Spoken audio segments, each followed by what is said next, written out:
Chapter 40 of Oliver Twist. A strange interview, which is a sequel to the last chapter.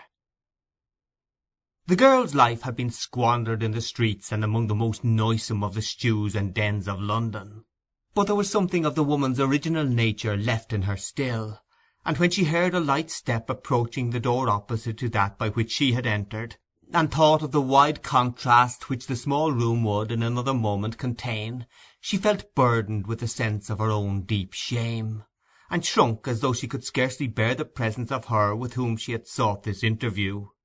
But struggling with these better feelings was pride, the vice of the lowest and most debased creatures, no less than of the high and self-assured. The miserable companion of thieves and ruffians, the fallen outcast of low haunts, the associate of the scourgings of the jails and hulks, living within the shadows of the gallows itself, even this degraded being felt too proud to betray a feeble gleam of the womanly feeling which she thought a weakness, but which alone connected her with that humanity of which her wasting life had obliterated so many traces when a very child. She raised her eyes sufficiently to observe that the figure which presented itself was that of a slight and beautiful girl. Then, bending them on the ground, she tossed her head with affected carelessness, as she said, "It's a hard matter to get to see you, lady. If I had taken offence and gone away, as many would have done, you'd have been sorry for it one day, and not without reason either." "I am very sorry if any one has behaved harshly to you," replied Rose. "Do not think of that. Tell me why you wish to see me. I am the person you inquired for." The kind tone of this answer, the sweet voice, the gentle manner, the absence of any accent of haughtiness or displeasure, took the girl completely by surprise, and she burst into tears. "Oh, lady," she said, clasping her hands passionately before her face, "if there was more like you, there would be fewer like me. There would. "Sit down," said Rose earnestly. "If you are in poverty or affliction, I shall be truly glad to relieve you if I can. I shall indeed. Sit down." "Let me stand, lady," said the girl, still weeping, "and do not speak to me so kindly till you know me better. It is growing late. Is that door shut?" "Yes," said Rose, recoiling a few steps, as if to be nearer assistance in case she should require it. "Why?" "Because," said the girl, "I am about to put my life and the lives of others in your hands. I am the girl that dragged little Oliver back to old Fagin's on the night you went out of the house in Pentonville." "You?" said Rose Maylie. "Ay, lady," replied the girl. "I am the infamous creature you have heard of, that lives among the thieves, and that never from the first moment I can recollect my eyes and senses opening on the streets of London have known any better life, or kinder words than they have given me, so help me God. Do not mind shrinking openly from me, lady. I am younger than you would think to look at me, but I am well used to it. The poorest women fall back as I make my way along the crowded pavement." "What dreadful things are these?" said Rose, involuntarily falling from her strange companion. "Thank heaven upon your knees, dear lady," cried the girl, "that you had friends to care for and keep you in your childhood, and that you were never in the midst of cold and hunger and riot and drunkenness, and something worse than all, as I have been from my cradle. I may use the word, for the alley and the gutter were mine, as they will be my death-bed." "I pity you," said Rose in a broken voice. "It wrings my heart to hear you." "Heaven bless you for your goodness," rejoined the girl. "If you knew what I am sometimes, you would pity me indeed. But I have stolen away from those who would surely murder me if they knew I had been here, to tell you what I have overheard. Do you know a man named Monks?" "No," said Rose. "He knows you," replied the girl, "and knew you were here, for it was by hearing him tell the place that I found you out." "I never heard the name," said Rose. "Then he goes by some other amongst us," rejoined the girl, "which I more than thought of before. Some time ago, and soon after Oliver was put into your house on the night of the robbery, I, suspecting this man, listened to a conversation held between him and Fagin in the dark. I found out from what I heard that Monks, the man I asked you about, you know—" "Yes," said Rose, "I understand." "That Monks," pursued the girl, "had seen him accidentally with two of our boys on the day we first lost him, and had known him directly to be the same child that he was watching for, though I couldn't make out why. A bargain was struck with Fagin that if Oliver was got back he should have a certain sum, and he was to have more for making him a thief, which this monk's wanted for some purpose of his own." "For what purpose?" asked Rose. "He caught sight of my shadow on the wall as I listened in the hope of finding out," said the girl, "and there are not many people besides me that could have got out of their way in time to escape discovery, but I did, and I saw no more till last night." "And what occurred then?" "I'll tell you, lady. Last night he came again. Again they went upstairs, and I, wrapping myself up so that my shadow would not betray me, again listened at the door.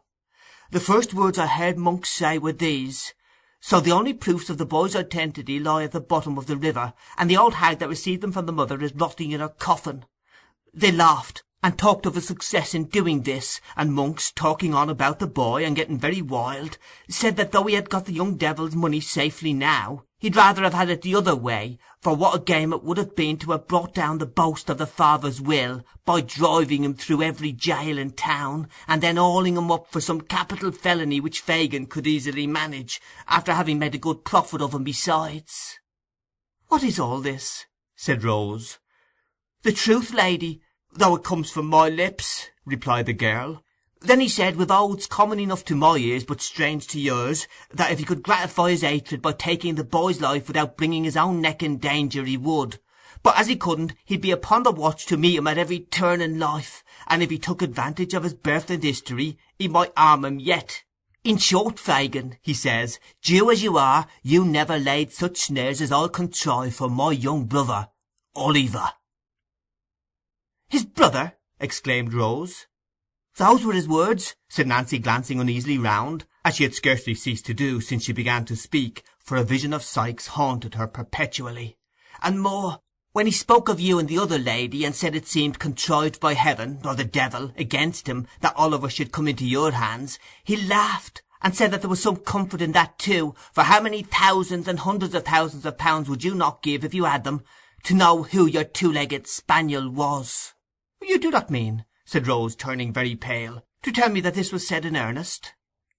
"He spoke in hard and angry earnest, if a man ever did," replied the girl, shaking her head. "He is an earnest man when his hatred is up. I know many who do worse things, but I'd rather listen to them all a dozen times than to that Monks once. It is growing late, and I have to reach home without suspicion of having been on such an errand as this. I must get back quickly." "But what can I do?" said Rose. "To what use can I turn this communication without you? Back? Why do you wish to return to the companions you paint in such terrible colours? If you repeat this information to a gentleman whom I can summon in an instant from the next room, you can be consigned to some place of safety without half an hour's delay." "I wish to go back," said the girl. "I must go back because—how can I tell such things to an innocent lady like you?—because among the men I have told you of there is one, the most desperate among them all, that I can't leave. No, not even to be saved from the life I am leading now." "Your having interfered in this dear boy's behalf before," said Rose, "your coming here at so great a risk to tell me what you have heard, your manner, which convinces me of the truth of what you say, your evident contrition and sense of shame, all lead me to believe that you might yet be reclaimed." "Oh," said the earnest girl, folding her hands as the tears coursed down her face, "do not turn a deaf ear to the entreaties of one of your own sex. The first, I do believe, who ever appealed to you in the voice of pity and compassion. Do hear my words, and let me save you yet for better things." "Lady," cried the girl, sinking on her knees, "dear, sweet, angel lady, you are the first that ever blessed me with such words as these, and if I had heard them many years ago, they might have turned me from a life of sin and sorrow. But it is too late. It is too late." "It is never too late," said Rose, "for penitence and atonement." "It is," cried the girl, writhing in the agony of her mind. "I cannot leave him now. I could not be his death." "Why should you be?" asked Rose. "Nothing could save him," cried the girl. "If I told others what I have told you, and led to their being taken, he would be sure to die. He is the boldest, and has been so cruel." "Is it possible," cried Rose, "that for such a man as this you can resign every future hope, and the certainty of immediate rescue? It is madness." "I don't know what it is," answered the girl. "I only know that it is so, and not with me alone, but with hundreds of others as bad and wretched as myself. I must go back. Whether it is God's wrath for the wrong I have done, I do not know, but I am drawn back to him through every suffering and ill usage, and I should be, I believe, if I knew I was going to die by his hand at last.' 'What am I to do?' said Rose. 'I should not let you depart from me thus.' 'You should, lady, and I know you will,' rejoined the girl, rising. 'You will not stop my going because I have trusted in your goodness, and forced no promise from you, as I might have done.' 'Of what use, then, is the communication you have made?' said Rose. 'This mystery must be investigated, or how will its disclosure to me benefit Oliver, whom you are anxious to serve?' 'You must have some kind gentleman about that will hear it as a secret, and advise you what to do,' rejoined the girl. 'But where can I find you again when it is necessary?' asked Rose. 'I do not seek to know where these dreadful people live, but where will you be walking or passing at any settled period from this time? Will you promise me that you will have my secret strictly kept, and come alone, or with the only other person that knows it, and that I shall not be watched or followed?' asked the girl. 'I promise you solemnly,' answered Rose. 'Every Sunday night, from 11 till the clock strikes 12, said the girl without hesitation, 'I will walk on London Bridge if I am alive.' 'Stay another moment,' interposed Rose, as the girl moved hurriedly towards the door. 'Think once again on your own condition, and the opportunity you have of escaping from it. You have a claim on me, not only as the voluntary bearer of this intelligence, but as a woman lost almost beyond redemption. Will you return to this gang of robbers and to this man, when a word can save you? What fascination is it that can take you back, and make you cling to wickedness and misery? Oh, is there no chord in your heart that I can touch? Is there nothing left to which I can appeal against this terrible infatuation?' 'When ladies as young and good and beautiful as you are,' replied the girl steadily, 'give away your hearts, love will carry you all lengths, even such as you, who have home, friends, other admirers, everything to fill them. When such as I, who have no certain roof but a coffin lid, and no friends in sickness or death but the hospital nurse, set our rotten hearts on any man, and let him fill the place that has been blank through all our wretched lives, who can hope to cure us? Pity us, lady, pity us for having only one feeling of the woman left, and for having that turned by heavy judgment from a comfort and a pride into a new means of violence and suffering.' 'You will,' said Rose after a pause, 'take some money from me, which may enable you to live without dishonesty, at all events until we meet again.'